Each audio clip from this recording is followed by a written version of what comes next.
Boa noite, meus irmãos da Associação Espírita Beneficente Bezerra de Menezes. Nós estamos aqui mais uma vez reunidos em nome de nosso Senhor Jesus Cristo para o estudo do Evangelho que Kardec codificou para nós, amando de nosso Senhor Jesus Cristo, e nós vamos ver o capítulo 10, que vai nos falar sobre bem-aventurados que são misericordiosos, nas questões de 19 a 21, com o título É permitido repreender os outros, notar as imperfeições de outrem, divulgar o mal de outrem, que está nas instruções dos Espíritos. E nós vamos também dar início a esse estudo com a página de preparo do livro Ceifa de Luz, com psicografia de Francisco Cândido Xavier, pelo Espírito Emmanuel. E a página desse texto é a 51, o texto é o 43 e o título No Exame Recíproco, que nos fala assim: consideremo-nos também uns aos outros para nos estimularmos ao amor e às boas obras. Paulo, Hebreus, capítulo 10, versículo 24. Algumas vezes somos constrangidos a examinar as diretrizes dos nossos companheiros de experiência nas horas em que se mostram em atitude menos edificante. Vimos determinados amigos em lances perigosos do caminho até ontem, e até ontem terão eles entrado em negócios escusos, caído em lastimáveis enganos, perpetrado delitos, descido a precipícios de sombra, causado prejuízo a outrem, lesando a si mesmo, fugindo a deveres respeitáveis, desprezado valiosas oportunidades no erguimento do bem, renegado a fé que lhes servia de âncora, adotado companhias que lhes danificaram a existência, abraçada a irresponsabilidade por norma de ação. Momentos existem nos quais é impossível desconhecer as nossas falhas. Entretanto, tenhamos a devida prudência de situar o mal no passado. Teremos tido comportamento menos felizes até ontem. Hoje, porém, é novo dia. Auxiliemo-nos reciprocamente, acendendo luz que nos dissipe a sombra. Padronizemos o sentimento em ponto alto, pensemos com força abençoada do otimismo. Falemos para o bem e realizemos o melhor ao nosso alcance no terreno da ação. Recordemos o ensinamento do apóstolo, considerando-nos uns aos outros, não em sentido negativo, e sim com a fraternidade operante, para que tenhamos o necessário estímulo à prática do amor puro, superando as nossas próprias fraquezas em caminho para a vida maior.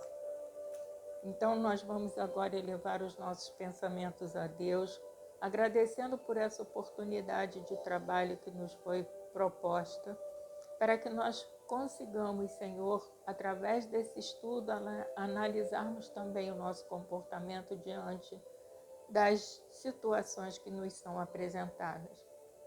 Que nós possamos, amparados pelos nossos guias espirituais, pelos amigos que nos acompanham do mais alto, para que nós tenhamos a palavra simples, clara e objetiva nas nossas colocações, tocando primeiro os nossos corações para tocar os corações de tantos quantos forem nos ouvir, encarnados e desencarnados.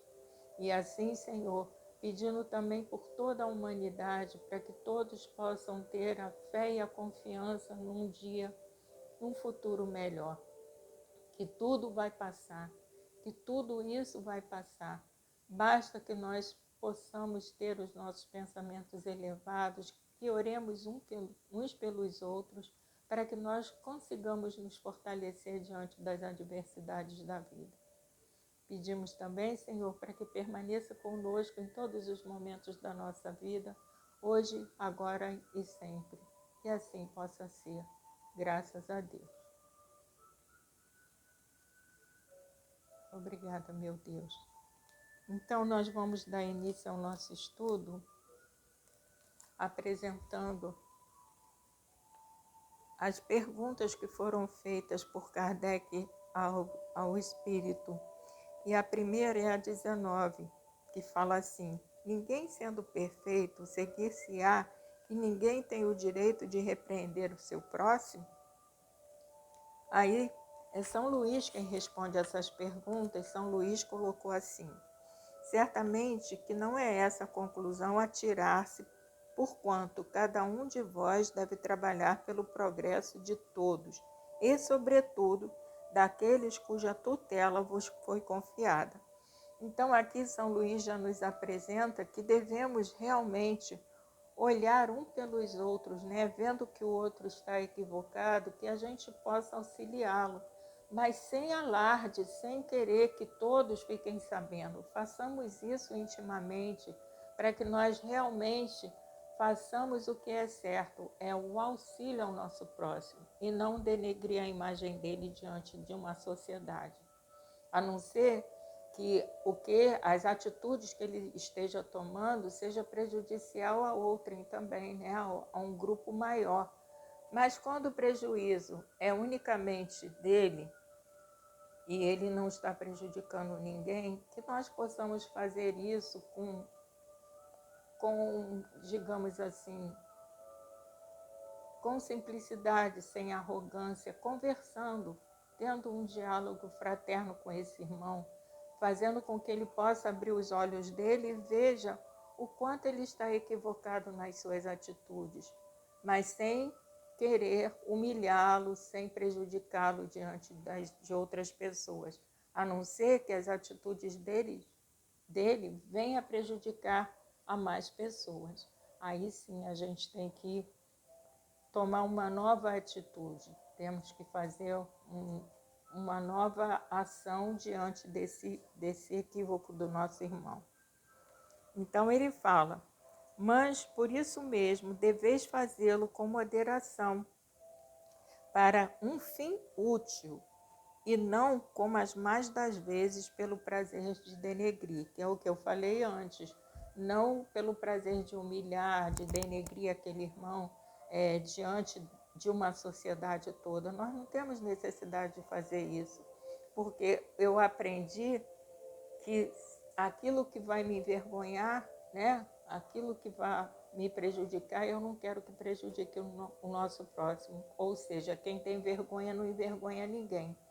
Então, que nós possamos agir com sigilo, com discrição, sem alardear aquele equívoco. Então, vamos dar continuidade. Nesse último caso, a repreensão é uma maldade.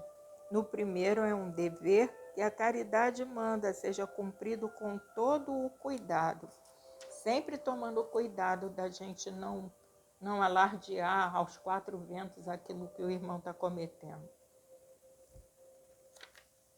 Cumprindo com todo o cuidado possível. Ao demais, a censura que alguém faça a outrem deve ao mesmo tempo dirigi-la a si próprio. Nós temos que nos colocar no lugar do outro. Será que nós não estamos fazendo a mesma coisa ou que nós já não fizemos a mesma coisa? Então, é um cuidado que nós temos que ter, né? Procurar auxiliar aquele irmão de uma forma discreta, conversando com ele fraternalmente, amorosamente, fazendo com que ele reflita, e não impondo aquilo que a gente acha que está correto, porque nós também somos equivocados o tempo inteiro. Como é que nós vamos querer apontar o dedo para o outro se tem mais 3 apontados para nós?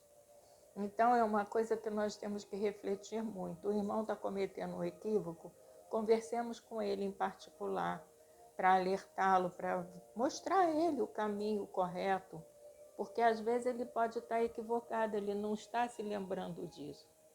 Então, a gente tem por obrigação nos utilizarmos da discrição e da fraternidade para lidar com esse irmão. Nós temos que usar de indulgência para com ele, assim como nós queremos que seja usado de indulgência para conosco, com os nossos equívocos. Então, vamos lá. Procurando saber se não a terá merecido. Será que nós também não merecemos a mesma advertência que nós vamos fazer ao nosso próximo, nós também não a teremos merecido? E quem nos fala foi São Luís, em Paris, em 1860.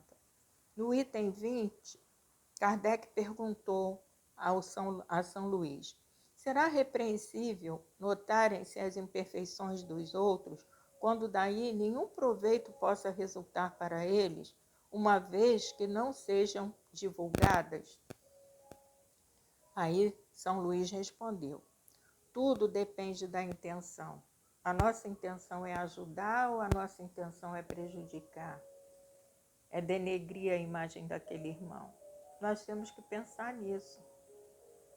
Nós vamos querer realmente auxiliá-lo discretamente ou nós vamos querer espalhar aquele equívoco que ele está cometendo a todos, né? Colocando o irmão em situação desagradável, de isolamento. Não é isso que a gente quer, não é isso que nós queremos para nós, porque nós vamos querer para o outro, né? De certo, a ninguém é defeso ver o mal quando ele existe. Fora mesmo inconveniente ver em toda parte só o bem, ou seja, a gente tem que perceber também o mal, mas porque muitas vezes a gente olha tudo com os olhos da maravilha e não vê aquele defeito grave que está vendo com o irmão. Isso acontece muito com os pais, né? Os pais geralmente só olham aquilo que o filho faz achando que é a coisa mais maravilhosa do mundo, sem perceber aquelas tendências que o filho traz e que mais tarde aquilo vai trazer prejuízo, né, para ele próprio e para a própria família também. Porque quando nós observamos o comportamento do nosso filho e vemos as tendências que ele traz, a nossa obrigação como pais é aparar aquelas arestas que ele traz, daqueles equívocos que ele está cometendo. Então é muito importante que nós nos lembremos disso e que possamos realmente auxiliar, né, conduzir, exemplificar o que é bem, o que é bom para aquele espírito, para a sua evolução, e não denegri-lo diante de toda uma sociedade. Aí ele fala: semelhante ilusão prejudicaria o progresso, ou seja, se nós só víssemos o bem em tudo, né, não nos atentássemos para aquilo que não é tão bom, nós atrasaríamos o progresso até daquele irmão e daqueles que vivem com ele também. O erro está no fazer-se que a observação redunde em detrimento do próximo, desacreditando-o sem necessidade na opinião geral, que é o que eu falei anteriormente, da gente colocá-lo numa situação em que ele vai se sentir tão mal que ele vai se isolar.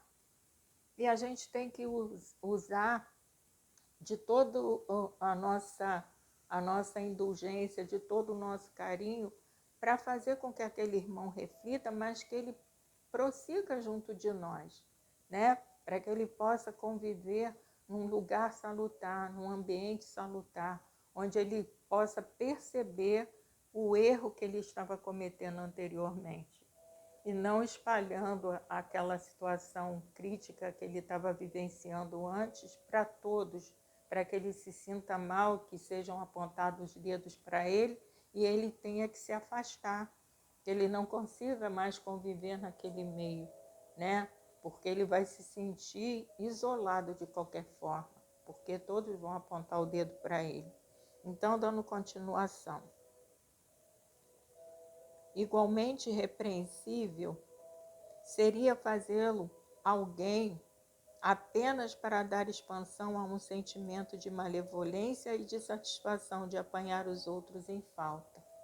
Porque às vezes isso acontece, né? A gente fica doido para perceber um erro de alguém e quando percebe aquele erro, a gente sai espalhando para todo mundo. E não é isso que a gente tem que fazer. Dá-se inteiramente o contrário, quando estendendo sobre o mal um véu, para que o público não o veja, aquele que note os defeitos do próximo o faça em seu proveito pessoal, isto é, para se exercitar em evitar o que reprova nos outros. Porque a gente tem sempre que fazer com que aquilo sirva para nós também. não é só para o nosso próximo. Ele cometeu o erro, ele cometeu, mas é que esse erro que ele cometeu, o exemplo que ele está nos dando, nos sirva para que nós não cometamos igual. É a mesma coisa quando a gente frequenta uma reunião mediúnica e um irmão chega e expõe os equívocos que ele cometeu durante a sua vida quando estava encarnado. Aquilo não é para que a gente o julgue, de forma nenhuma nós não devemos julgar quem quer que seja.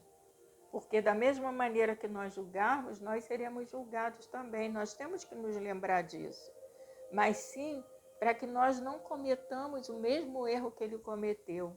A gente tem que ser muito grata a esses irmãos desencarnados que vêm até uma reunião mediúnica e expõem o mais íntimo dos seus erros, para que nós possamos nos ver diante daquilo também e não cometer os mesmos erros.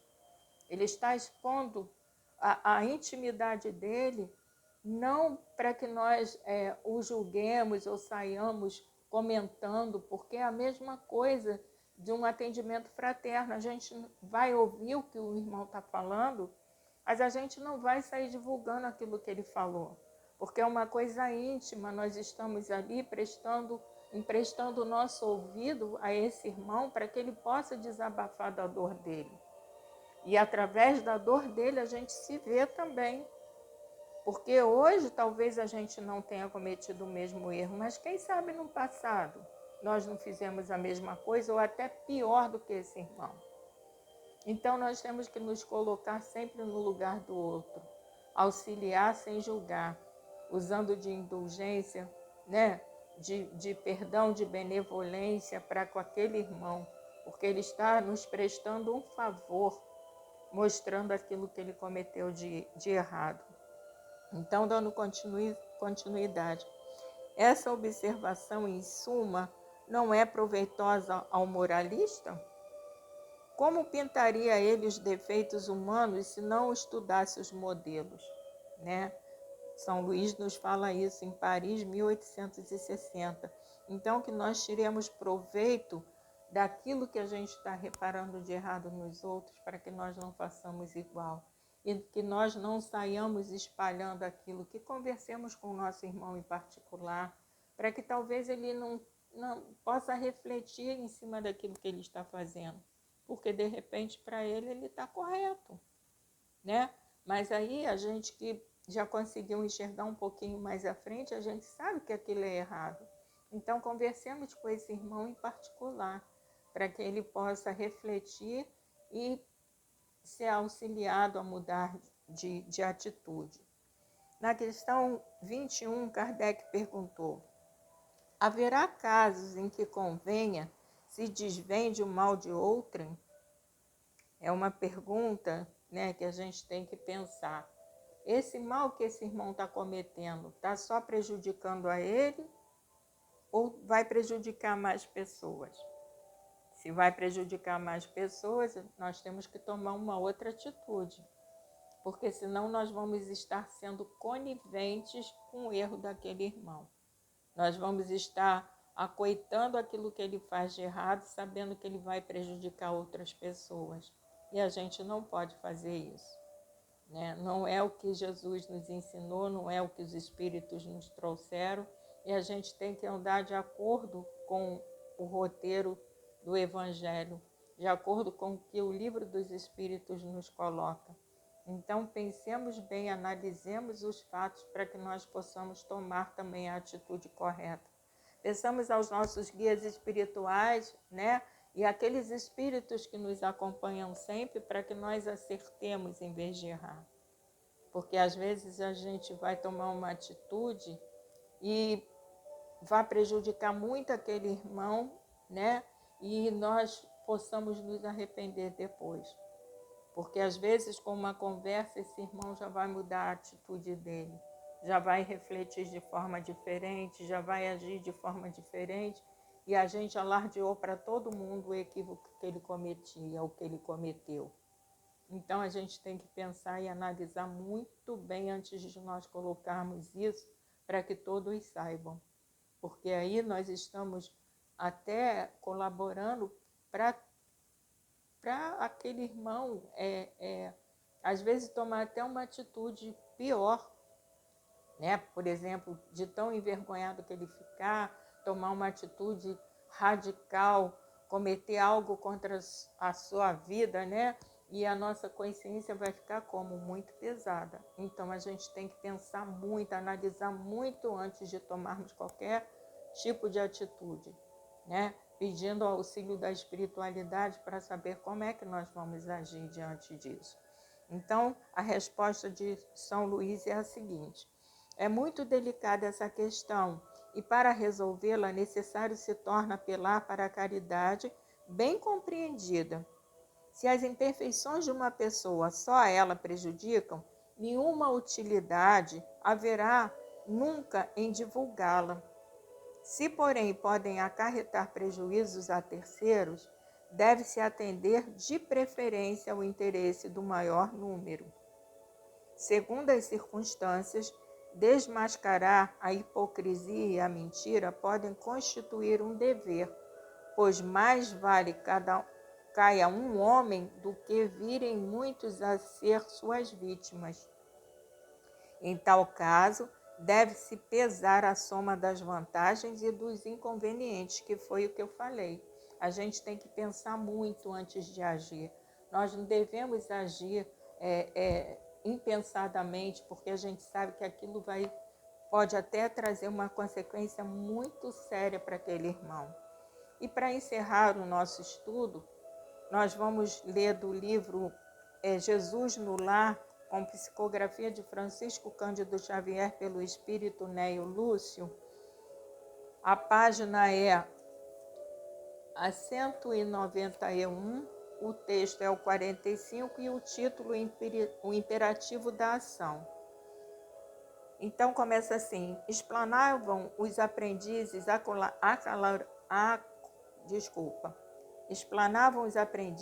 acaloradamente sobre as necessidades de preparação para o reino divino.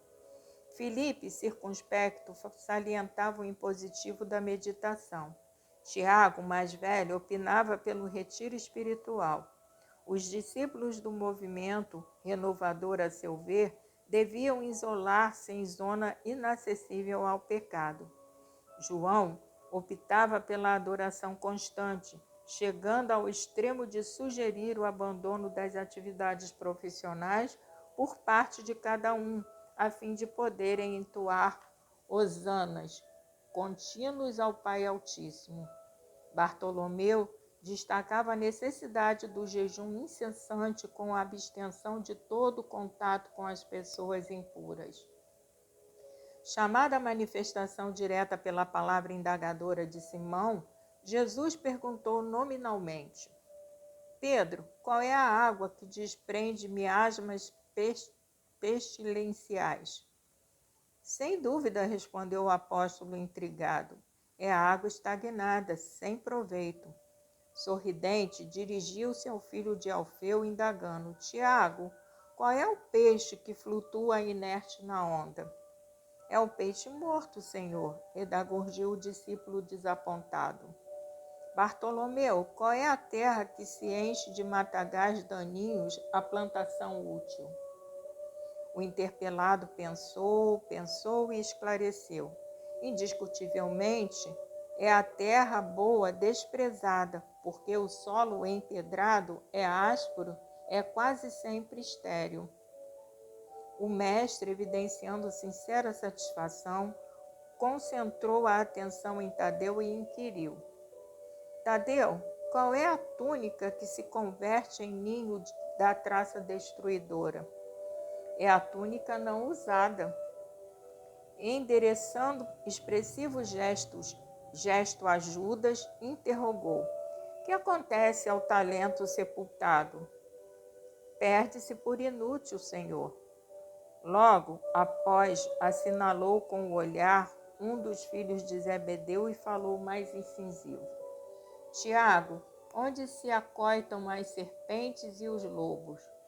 Nos lugares em ruína ou voltados ao abandono.